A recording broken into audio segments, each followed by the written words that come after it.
All right, what is up, takers, and welcome back. You guys already know how it is. We do this each and every Thursday and Sunday, 6 p.m. Eastern. I go by the name of the Tyler Belts. This is Ty's Take Today Live, and we are continuing our conversation. You guys have seen, we talked to Heather Kyles from the agency, which is currently streaming on Tubi. And we're going to be continuing those conversations and interviews with the cast members, behind the scenes, the writers. We're talking to everybody when it comes to the agency. So you already know how we always started off. Be sure to follow us on Facebook at It's Ty's Take Today. Be sure to hit us up on Instagram at It's Ty's Take Today. I'm telling y'all, we try to keep it real simple for you all.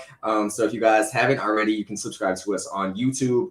Of course, at It's Ty's Take Today, you can get caught up on all 41 previous episodes. You can see some episodes from last season with my previous co-host, Lacey. And you can even see behind the scenes exclusive interviews that you can only find on our social media, as well as even see who's coming up next on future episodes. And then if you're old school or you're just looking for something to read, it's not updated as frequently as our social media, but of course, TysTakeToday.com as well.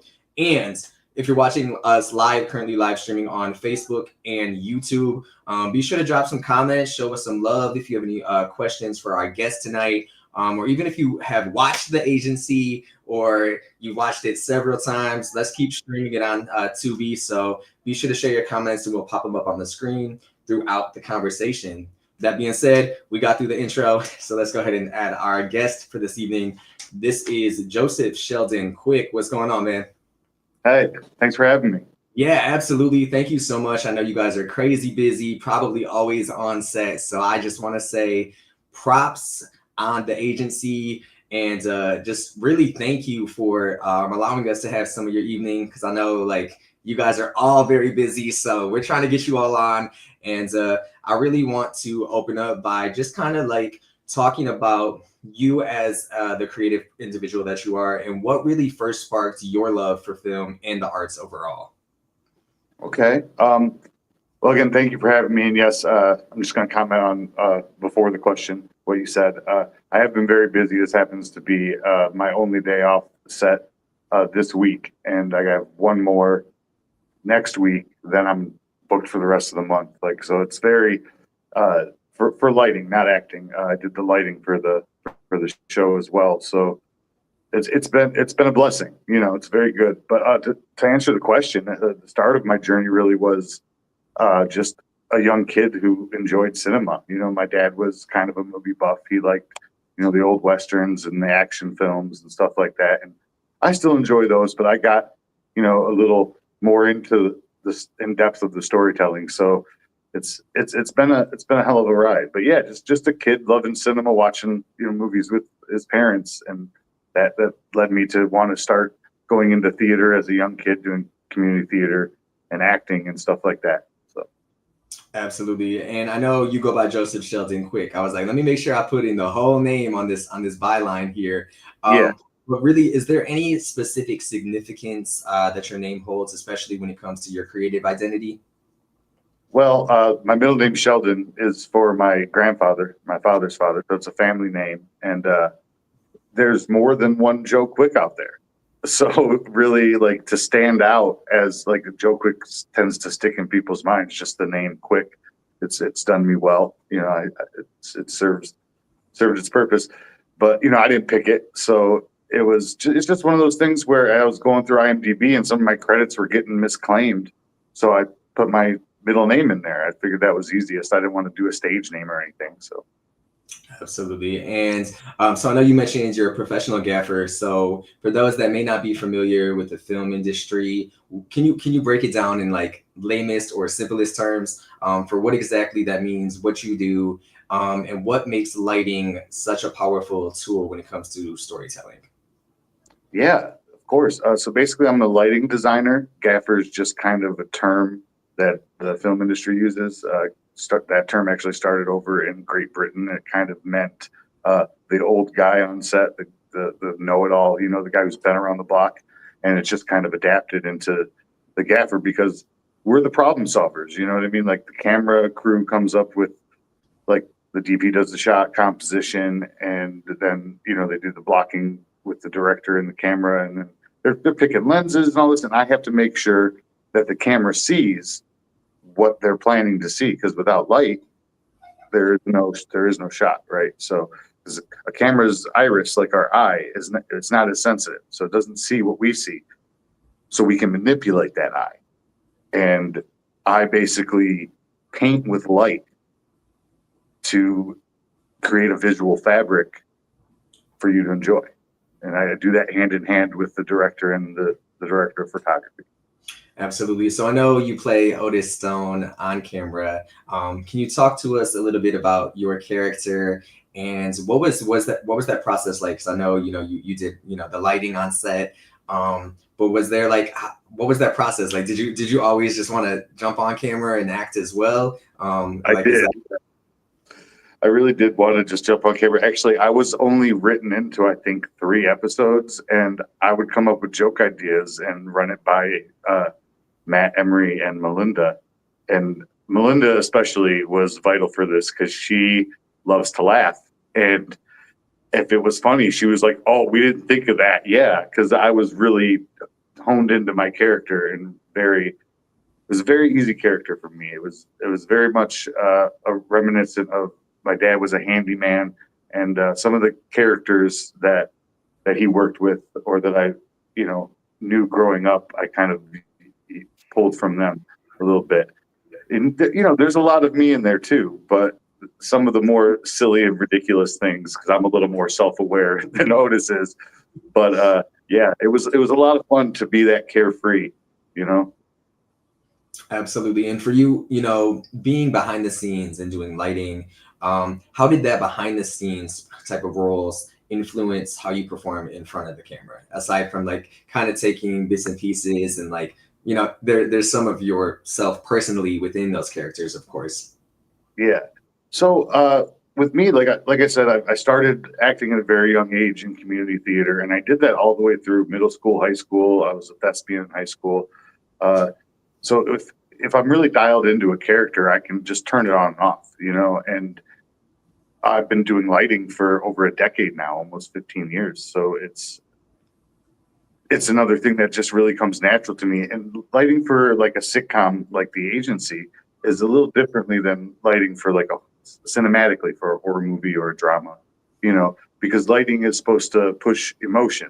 Well, laughter is a little more complicated than the other emotions. You know what I mean? Humor, because it's tied in with your fear and your angers and all these things.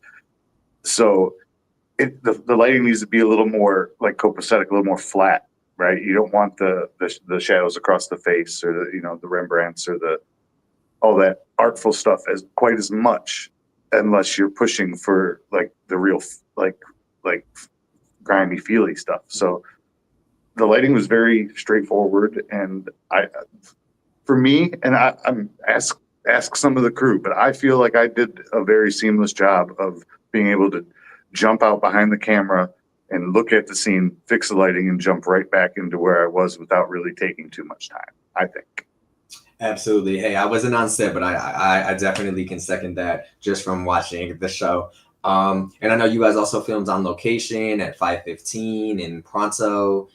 So like you said, kind of straightforward probably when you guys were in the office or in at the agency. We're going to talk also a little bit later on about Unorthodox Film Outcast Studio. But I really want to talk a little bit more about, the Detroit Talent Agency. I'm just going to tell y'all, if you haven't watched, you're very delayed because y'all need to catch up on those episodes. But it's wild, like hilarious, dysfunctional. Y'all kept me laughing for real. So, drama, weed, like redemption, I feel like you guys covered so many different themes. Yeah. Like take us on set, any funny memories, any like behind the scenes stuff that you can share with us? Yeah. So the audition episode, I think it's episode 6, where all the people come in to audition for the movie.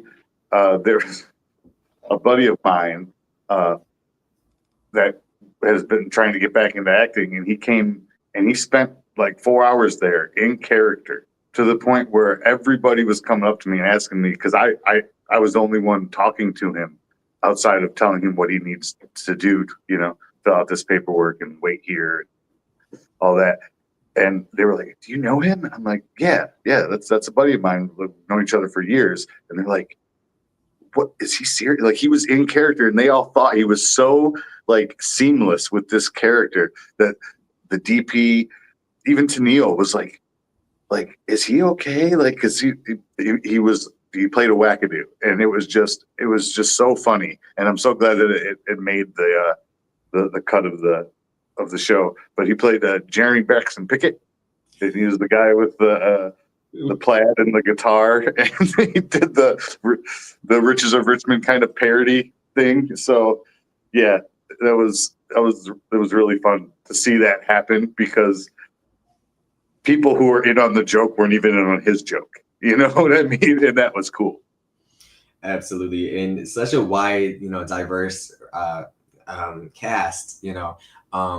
For you as somebody who works in film and entertainment and in the industry and as an actor, what is your like biggest message to people out there? Because I know like years back, Michigan was able to we were on the map for a little bit.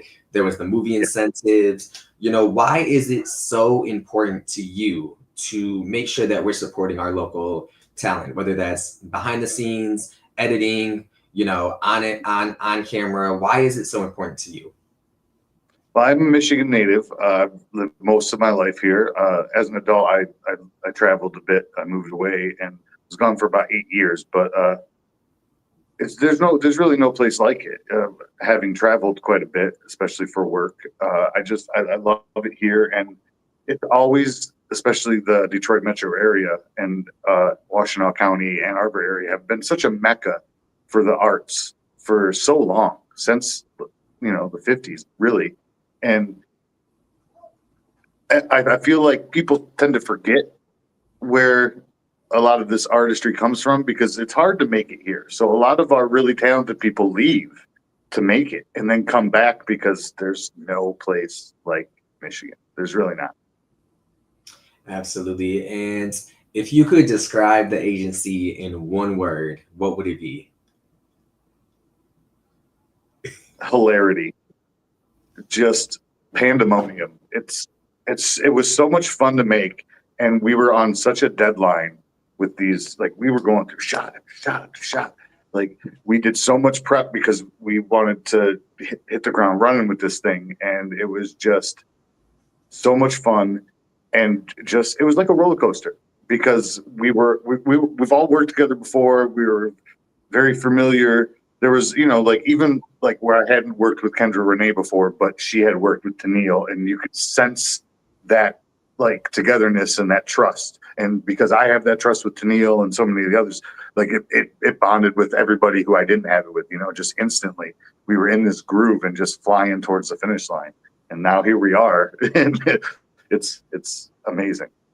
Absolutely. And I just feel like there was probably so much personality and like chemistry, like between Heather's character and Daniel's character, and then Dusty. Like I feel like y'all just are like, I want to party with you guys. Like, let's all go out. Let's do a poker show in Pronto. Like, Hell yeah. let's.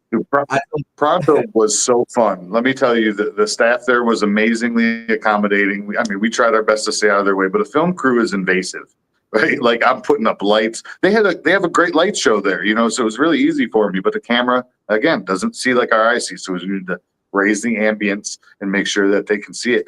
But yeah, they were just a pleasure. So if you have any inkling, go down to Pronto, check out one of these drag queen bingo shows. It is just the funnest Sunday morning you'll ever have. Definitely. And I also want to say shout outs to Tennille, of course. As always, Tennille's in the chat. She said, "Hey guys, the film chick." And then, shout outs to Melinda. Really, shout outs to all of you guys. I think our goal is to make sure that we're sharing stories and allowing you guys the platform to share your story and experience. So for you, like friends, family that have watched, what's been the overall reaction? I know people are following you guys on Facebook, and we're seeing these clips and reels and shorts on TikTok and Instagram. What has been the overall reaction thus far? I know it's a little bit, It's hey, we're Yeah, 7 days, like, it's but been unreal. It has, because I've been doing this, like I said, for quite some time, and I act here and there along with my gaffing whenever I find a role that fits me, or sometimes I'm on set and an actor doesn't show up, and everybody knows, like, hey, Joe, can you do this for them? I'm like, okay, yeah, give me a minute, and I'll study it over lunch, or they'll reschedule it for another day, give me a couple days to memorize a monologue or something. So, a lot of times I'm acting as a relief actor because the production is under stress, and it's, something I can do to help lighten the load. But this was a role really written for me, and it felt like it. And it was so much fun to be with those guys and do that thing. And I recently had a family reunion, actually, just a couple days ago, and everybody had seen it. Everybody, like, it's the first thing that I've done where, like, instantly everyone is proud of me for it. Like, because they forget when they don't see you in front of the camera that you're still part of every shot. You know what I mean? Everybody on set, all the crew is responsible for every frame you see, so thank you everybody for helping us get here. absolutely. And Detroit plays a backdrop in your story, as you previously mentioned, when it comes to your story, your journey, and your identity. How would you say the city has shaped your work, just your hustle, that grind? I feel like it's not even overused, the phrase Detroit hustles harder, because when we Yeah, know what we can do, like, we go after it. We make that stuff happen. we do. I would say Detroit hustles harder is definitely uh, a real thing. It's not just a turn of phrase. Like, because I've worked out of state, and I I work circles around some people, and I see my fellow Detroiters when they're out of state working circles around some people. Not that there aren't great filmmakers out there, but we're built different over here. To make it through these kinds of winters and these humid summers, like we have weather unlike a lot of the states around us. You know what I mean? It gets way hotter and humid than it doesn't, like Chicago or New York. You know what I'm saying? So there's something in the blood. Maybe it's in the water. I don't know, but yeah, Detroit hustles harder. You better believe it. For sure. So now I want to shift gears a little bit and talk about Unorthodox Film Outcast Studio. Can you tell us a little bit about this, the services that you guys do, and what really inspired you to create and launch this project? Okay, yeah. Well, as basically a lifetime artisan for film and theater, we offer lighting and basically any service that a production will need. Because I have friends in every department of the industry, and my business partner Bradford Clark, he does first AD and some acting as well. He played Pat, the producer, on the show. Um, we have a podcast, and our aim with that is to try to bring light to what goes on behind the scenes and how you can find your way to what role fits you on set. So we have the Unorthodox Film Podcast, and one of our segments is called #SetLife, and we have filmmakers on, and we talk about, like, their journey on how they got there, and it's surprising how different everybody's story is, but there seems to be some universal truths of, nurture your network, be personable, and have a good work ethic. And I just that's part of, we want to spread that we work hard and we love our craft, and we offer any service that a production would need. So thank you for bringing it up. It's been a passion project of mine and Bradford's for quite some time. We've been working towards these career goals since high school, and I'm glad to still be working with somebody, be friends with somebody for so long.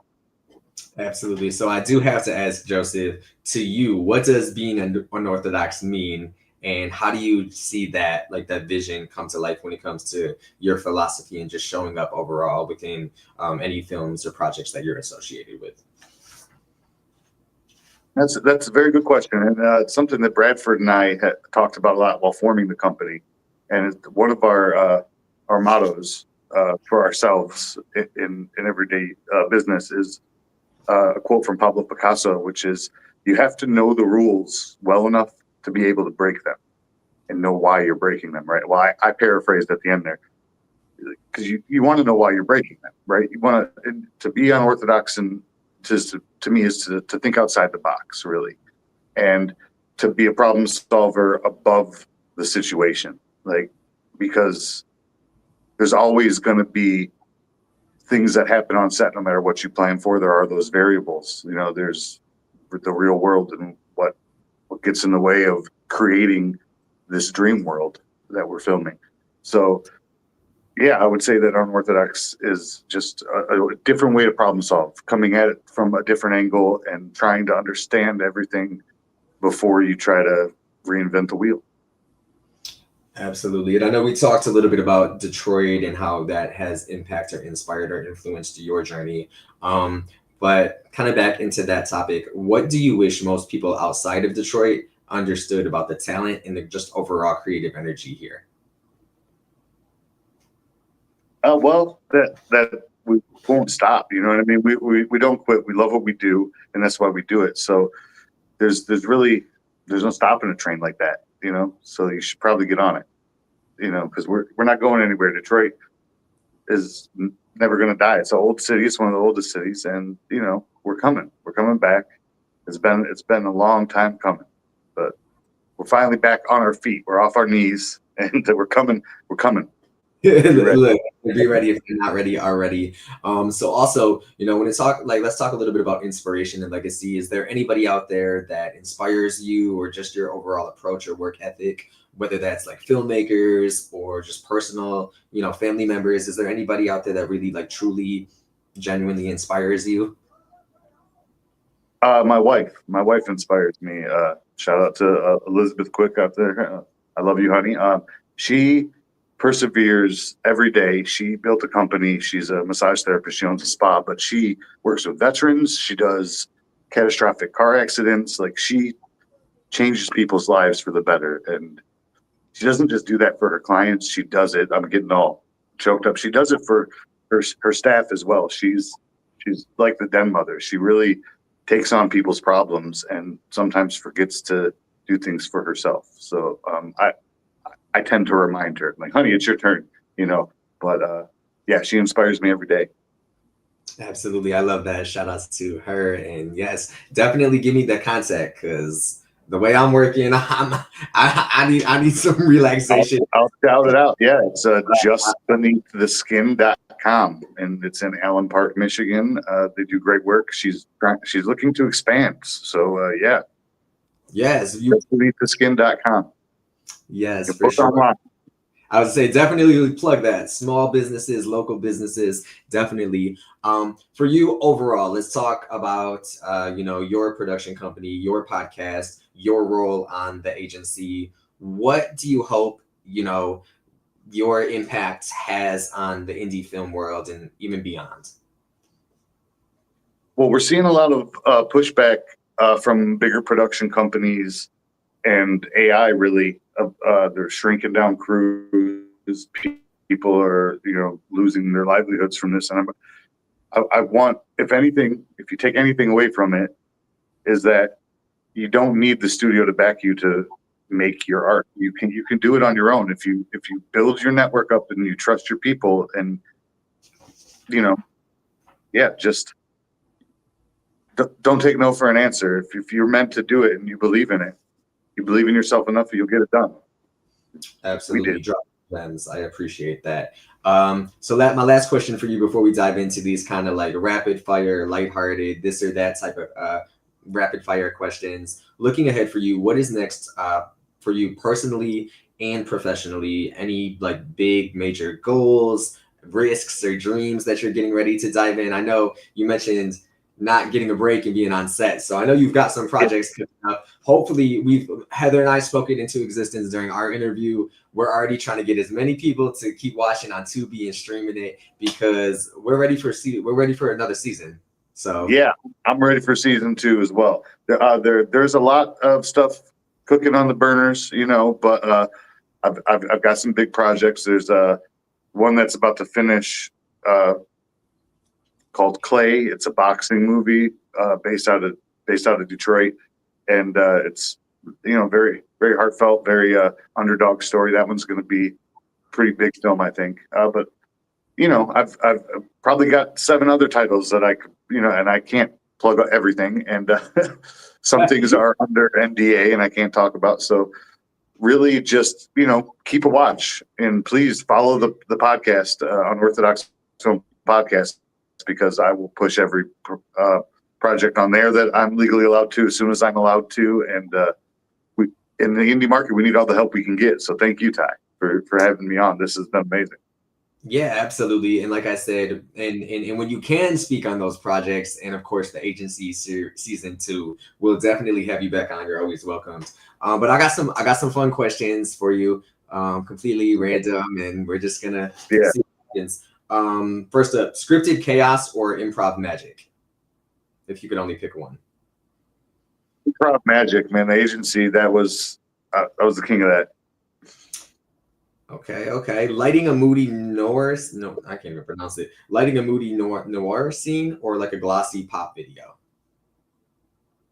I like noir, 100%. All right. So the agency, here we go. Parker or Dusty, who's got the real vision? And I promise they're watching, so they'll know your answer. Oh, yeah. Well, I mean, it's in the writing. It's Parker. Sorry, Dusty. Ophelia Sparks, misunderstood or a menace? Menace, hot mess. Yeah, she needs to look inward. She needs to look inward.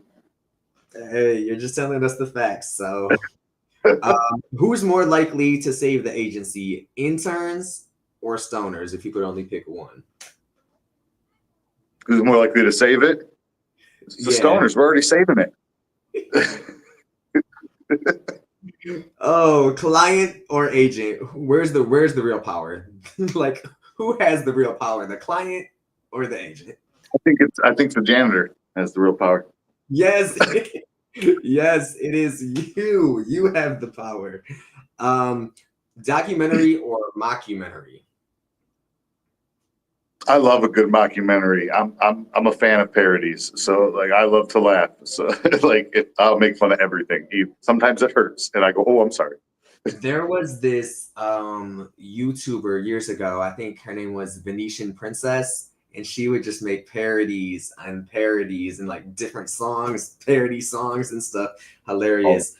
I'll have to look that up. What was the most iconic agency moment so far?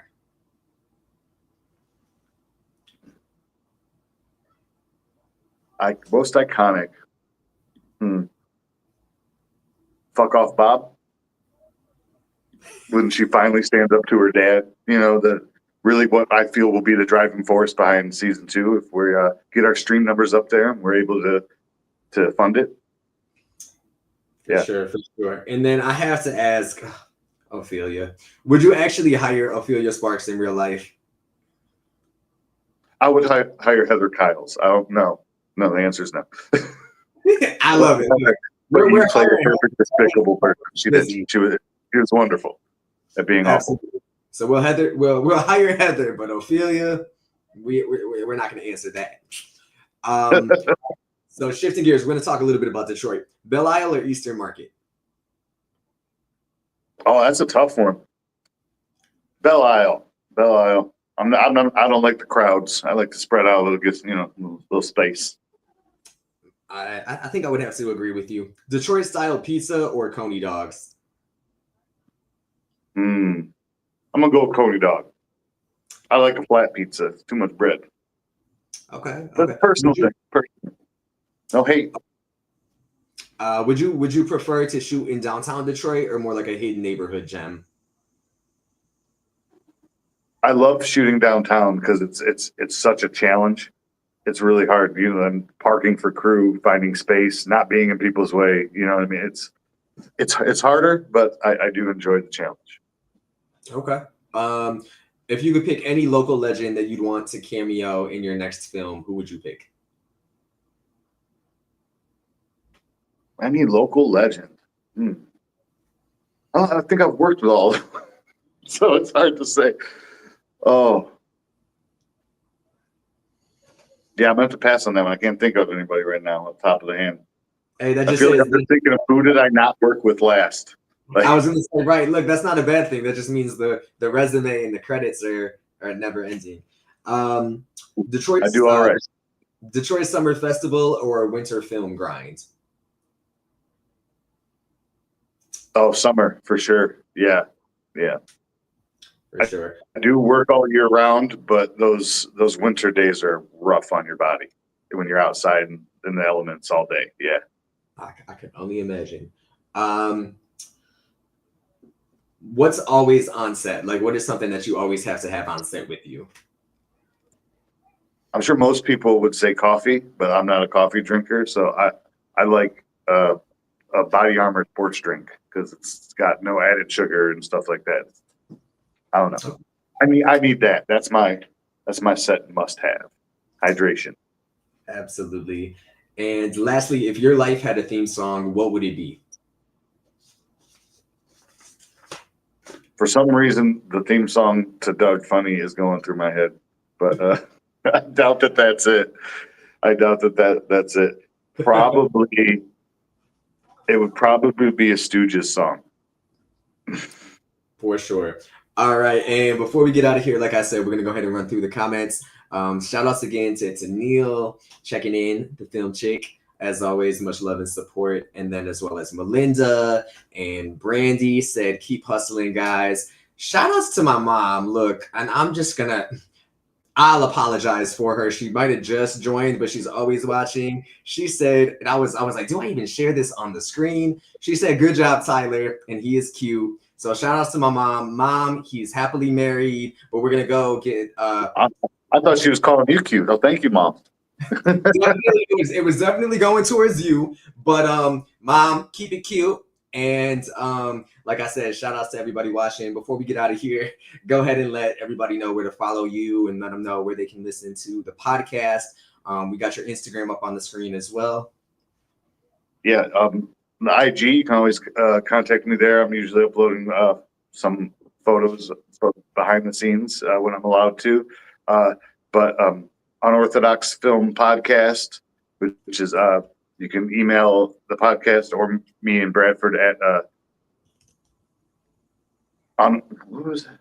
ufostudio.detroit@gmail, and Unorthodox Film Podcast on Facebook and Instagram. So yeah, please look at the podcast because we're really trying to shed some light on how the indie film industry works, and we have fun talking about films as well. Just obscure films, movies that moved us, stuff like that.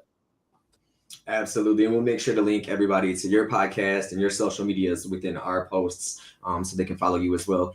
Joseph, I'm super excited. Thank you so much for joining us and stopping by to talk everything about the agency. We're going to speak it into existence. Season 2 is quickly approaching. You already know Melinda and I probably already have it halfway written. So we gotta keep streaming it on Tubi to make sure that we get a second season, and we're just going to keep the seasons going, hopefully. I'm telling you, I was there when they filmed it, and I can't stop watching it. It's so funny. It really, I enjoy it. And the memories I get from it too. Yeah. Thank you, everybody in the agency, and thank you, Ty. I'm a lucky man. Absolutely. Again, we'll talk to you soon on future agency projects as well as everything else that you got going on.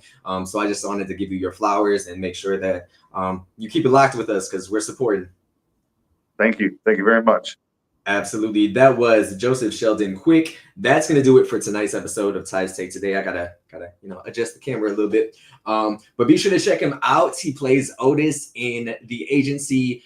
Be sure to go ahead and follow us and like us and share us and support The Agency on Facebook. You see it right there, facebook.com/The Agency TV series. And like I said, stream The Agency on Tubi. So I have this mindset and motto. It's like you tell a friend to make sure that they tell their friends to tell a friend. And we just keep it going because we got to support local talent, local actors, local production.